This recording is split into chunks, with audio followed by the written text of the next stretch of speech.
Hello student, welcome to my YouTube channel Rohit academy. Student, आज हम इस वीडियो में आप लोगों को बताएंगे क्लास 10th का सब्जेक्ट आप लोगों का है मैथ, यानी कि कक्षा 10 का विषय आप लोगों का क्या है, गणित है। त्रैमासिक परीक्षा का आप लोगों का ये पेपर है 2025 का, बिल्कुल न्यू पेपर, वायरल पेपर आप लोग के सामने लेकर के आए हैं। पेपर का जो पूर्णांक है 70 में 70 नंबर इस वीडियो में कंप्लीट है, आप लोग को फुल सोल्यूशन के साथ बताएंगे ना, आप लोग को समझाएंगे। बस आप लोग वीडियो के अंत तक बने रहिएगा। सभी के स्कूल कॉलेज में यहीं से क्वेश्चन पूछा जाएगा।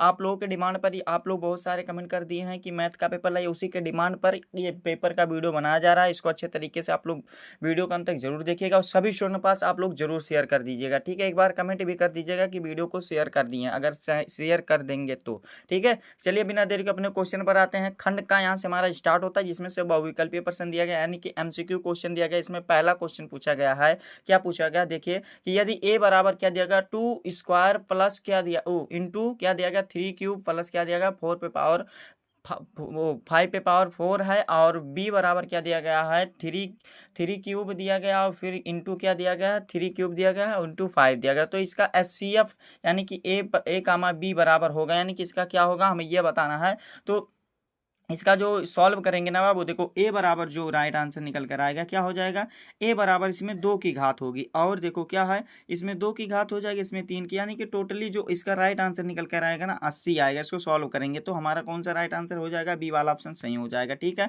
फिर दूसरा क्वेश्चन दिया गया है कि संख्या 156 का अभाज्य गुणनखंड होगा, यानी कि अभाज्य गुणनखंड क्या होगा हमें यह बताना है। तो इसका कौन सा सही आंसर हो जाएगा हमें यह बताना है, यानी कि जो संख्या है इसका अभाज्य गुणनखंड क्या होगा हमें ये बताना है।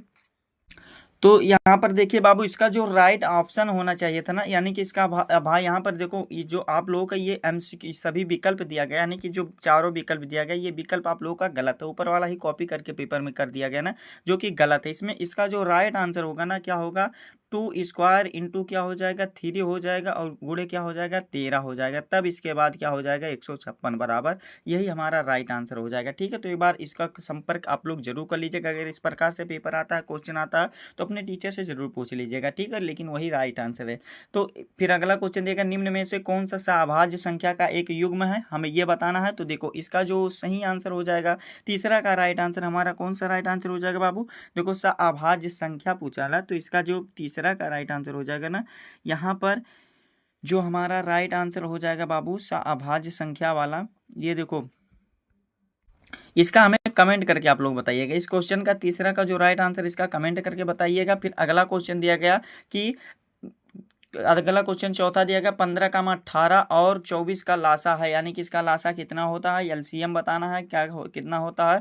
तो 360 होता है, जो कि डी वाला ऑप्शन हमारा इसका राइट हो जाएगा। फिर अगला क्वेश्चन दिया गया, किसी धनात्मक सम पूर्णांक पी के लिए प्रत्येक धनात्मक विषम पूर्णांक का रूप होगा, यानी कि इसका रूप क्या होगा हमें यह बताना है। तो इसका जो राइट आंसर हो जाएगा पी प्लस क्यू हो जाएगा, क्या हो जाएगा पी प्लस क्यू हो जाएगा, जो कि बी वाला ऑप्शन राइट हो जाएगा। फिर अगला क्वेश्चन दिया गया क्या, कि निम्न संख्याओं में परिमेय संख्या, यानी कि इसमें बताना है 6 में कि निम्न संख्याओं में परिमेय संख्या क्या है। तो परिमेय संख्या के बारे में जानते हैं, जिसे पी बटे क्यू के रूप में लिखा जा सके, वो क्या होती है परिमेय संख्या होती है। तो इसका जो ऑप्शन दिख रहा है यहाँ पर हमारा ये 6 का राइट आंसर कौन सा दिख रहा है, यानी कि हमारा जो इसका सही आंसर हो जाएगा ना 6 का सही आंसर क्या हो जाएगा बाबू, यानी कि यहाँ पर जो हो जाएगा इसको भी आप लोग एक बार कमेंट करके बताइएगा कि क्या राइट आंसर होगा। आप लोगों की देखते हैं कैसी तैयारी हुई है। 6 वाला भी ऑप्शन आप लोग कमेंट करके बताइएगा। फिर अगला क्वेश्चन दिया गया है, इसमें लासा दिया गया है, लासा बराबर इतना है और मासा बराबर ये होगा, यानी कि मासा बराबर इसको सॉल्व करना है कितना होगा। तो सातवें का जो सही आंसर हो जाएगा ना बाबू 12 हो जाएगा, क्या हो जाएगा 12 हो जाएगा, यानी कि हमारा क्या हो जाएगा डी वाला ऑप्शन राइट हो जाएगा।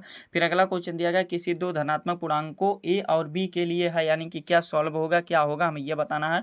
तो 8वें का जो राइट आंसर हो जाएगा, यानी कि 8वें क्वेश्चन का क्या सही आंसर हो जाएगा हमें यह बताना है, ठीक है।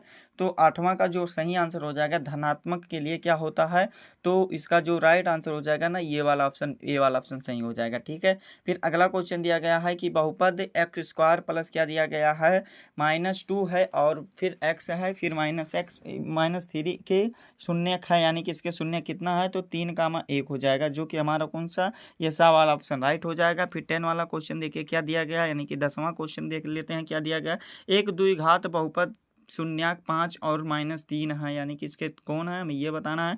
तो इसका जो सही आंसर हो जाएगा क्या हो जाएगा बाबू, ये हमारा राइट आंसर क्या हो जाएगा, सी वाला ऑप्शन सही हो जाएगा इसका। ठीक है, फिर 11 वाला क्वेश्चन देख लेते हैं। 11 वाला क्वेश्चन क्या दिया गया, किसी बहुपद एफ एक्स के लिए y बराबर एफ एक्स का ग्राफ दिया गया है तो ग्राफ में एफ एक्स के शून्यकों की संख्या होगी, यानी कि इसके शून्यकों की संख्या कितनी होगी हमें ये बताना है।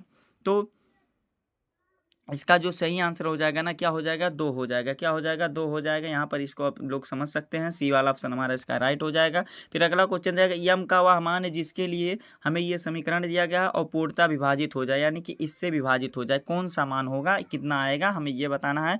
तो 12 का जो सही आंसर हो जाएगा, 12 का राइट आंसर क्या हो जाएगा, इसका 18 हो जाएगा, यानी कि ए वाला ऑप्शन हमारा सही हो जाएगा। फिर 13 वाला क्वेश्चन दिया गया है कि a x plus b y plus c बराबर 0 है, जबकि ए कामा बी कामा सी वास्तविक संख्याएं हैं को दो चरों x और y के रेखिक समीकरण कहा जाता है यदि इस कंडीशन में क्या हो, यानी कि इस कंडीशन में क्या हो हमें ये बताना है। तो 13 का जो सही आंसर हो जाएगा डी वाला ऑप्शन, 13 का जो सही आंसर हो जाएगा डी वाला ऑप्शन हमारा इसका राइट हो जाएगा। ए स्क्वायर प्लस बी स्क्वायर और नॉट इक्वल बराबर 0, यानी कि ये हमारा सही आंसर हो जाएगा। ठीक है, अगला क्वेश्चन 14 वाला देख लेते हैं। देखिए जितना भी क्वेश्चन बता रहे हैं सभी मोस्ट इंपॉर्टेंट क्वेश्चन, इसको अच्छे तरीके से जरूर तैयार कर लीजिएगा। और आप लोग वीडियो को शेयर नहीं करते तो इस वीडियो को क्लास 10th के जितने भी स्टूडेंट होंगे उनके पास अधिक से अधिक जरूर शेयर करके पहुंचा दीजिएगा। ठीक है, चलिए अगला क्वेश्चन देख लेते हैं। 14 वाला क्वेश्चन दिया गया है कि रेखिक समीकरण युग में क्या दिया गया, एक्स प्लस वाई बराबर क्या दिया गया 10 दिया गया और एक्स माइनस वाई बराबर 4 है, तो इसका हल होगा, यानी कि इसका कितना हल होगा हमें ये बताना। तो 14 का जो सही आंसर हो जाएगा बाबू,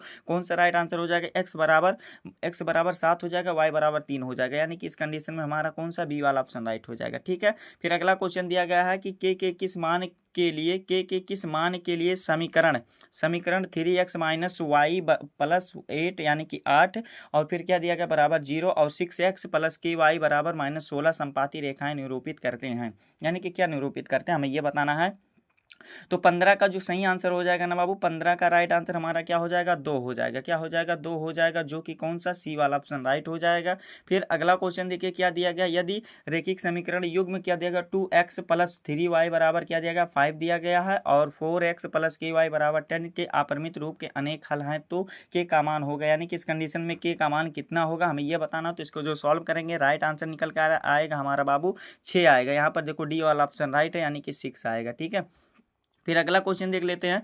अगला क्वेश्चन दिया गया है कि 2x प्लस 3y बराबर 18 है और x माइनस 2y बराबर 2 है, तो इसका हल होगा, यानी कि इसका हल कितना होगा हमें ये बताना है। तो 17 का जो सही आंसर हो जाएगा ना, इसको सॉल्व करेंगे जो राइट आंसर निकल कर आएगा ना, x बराबर 6 आएगा और y बराबर 2 आएगा। इस कंडीशन में हमारा कौन सा, ये बी वाला ऑप्शन राइट हो जाएगा। ठीक है, फिर अगला क्वेश्चन देखिए क्या दिया गया, 18 वाला की दो संख्याओं के योगफल और अंतर क्रमशः 8 और 2 है तो संख्या होगी, यानी कि इस कंडीशन में संख्या क्या होगी हमें यह बताना है।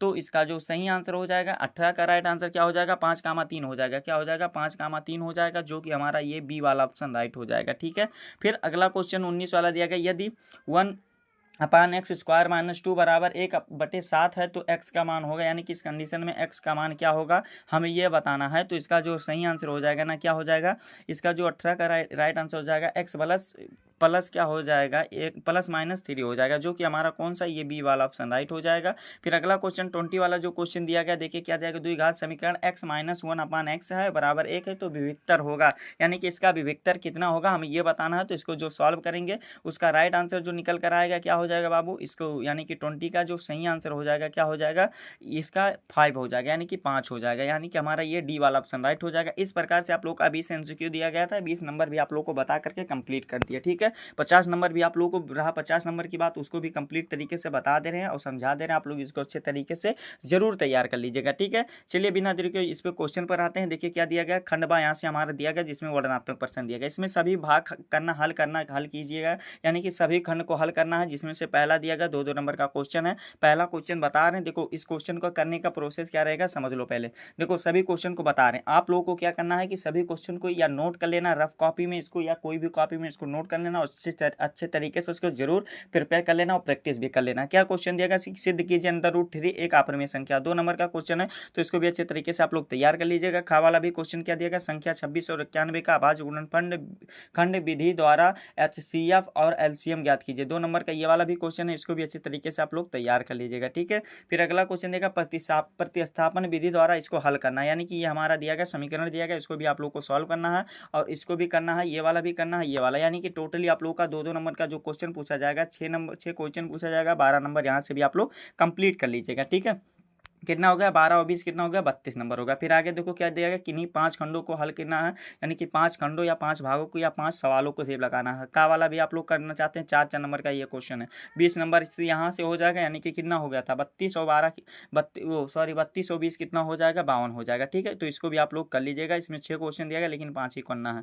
फिर अगला क्वेश्चन देखिए क्या दिया गया, निम्नलिखित समीकरण को युग्म को हल करना है। क्या करना है, युग्म को आप लोग को हल करना है। 6 नंबर का क्वेश्चन है, अथवा करके भी नीचे दिया गया, अगर ऊपर वाला नहीं करना चाहते तो ये वाला भी सॉल्व कर सकते हैं। तो इसको भी अच्छे तरीके से तैयार कर लीजिएगा। कितना हो गया यहाँ पर 52 और 6 कितना हो गया 58 हो गया। ठीक है, कितना हो गया 58 हो गया। फिर आगे का क्वेश्चन देखिए क्या दिया गया, नंबर को टोटली 70 नंबर कंप्लीट कर लीजिएगा। सिद्ध कीजिए कि √5 एक अपरिमेय संख्या। 6 नंबर का क्वेश्चन इसमें अथवा करके दिया गया, ये दिया गया कि पिता की उम्र पुत्र की उम्र के 7 गुनी है, तो 2 वर्षों के पहले पिता की उस उम्र पुत्र की उम्र 13 गुनी थी, तो दोनों की वर्तमान उम्र क्या होगी। तो ये वाला भी आप लोग इसको भी तैयार कर लीजिएगा। ठीक है, तो कितना हो जाएगा 6 नंबर, ये कितना हो जाएगा बाबू, टोटली जो हो जाएगा 64 नंबर हो जाएगा। ठीक है, 64 नंबर हो जाएगा। फिर अगला क्वेश्चन देखिए क्या दिया गया है, यहाँ पर अगला क्वेश्चन दिया गया है कि ऋतु धारा के अनुकूल, यानी कि ये वाला क्वेश्चन है, यहाँ पर धारा की चाल याद करना है और अथवा करके दिया गया। अगर ये वाला नहीं करना चाहते तो 6 नंबर का ये वाला भी क्वेश्चन है, तो नीचे वाला भी कर सकते हैं कि 2 अंकों की एक संख्या एवं उनके अंकों को उल्टने की बनी संख्या का योगफल 66 है, तो यदि संख्या के अंकों का 2 अंतर हो तो संख्या ज्ञात कीजिए, यानी कि इसको भी सॉल्व करना है। माना करके जो सॉल्व किया जाता है थोड़ा बड़ा टाइप होता है, तो इसको भी अच्छे तरीके से आप लोग तैयार कर लीजिएगा। तो आप लोग का कितना 64 हो गया, तो 6 नंबर ये कितना हो जाएगा बाबू 6 नंबर ये, यानी कि 70 नंबर हो गया ना। टोटली 70 नंबर यहीं से आप लोग का कंप्लीट तरीके से बता दिया गया, आप लोग को समझा दिया गया। यही था आप लोग का क्लास 10th का त्रैमासिक परीक्षा का पेपर था, जो कि इस वीडियो में कंप्लीट आप लोग को फुल सोल्यूशन के साथ बता दिया गया, आप लोग को समझा दिया गया। आप लोग को ये हमारा प्यारा सा लवली सा वीडियो कैसा लगा कमेंट करके जरूर बताइए। हाँ, अगर आप हमारे चैनल पर नए हो तो बाबू चैनल को सब्सक्राइब कर लीजिएगा, बेल आइकन को दबा दीजिएगा। और आप लोग वीडियो को शेयर नहीं करते हो ना, तो इस वीडियो को क्या करना है कि क्लास 10th यानी कि कक्षा 10 के जितने भी स्टूडेंट हैं उनके पास अधिक से अधिक जरूर शेयर करके पहुंचा दीजिएगा। ठीक है, चलिए हम आप लोगों से मिलते हैं नेक्स्ट वीडियो में नेक्स्ट टॉपिक के साथ। तब तक के लिए जय हिंद, जय भारत, वंदे मातरम।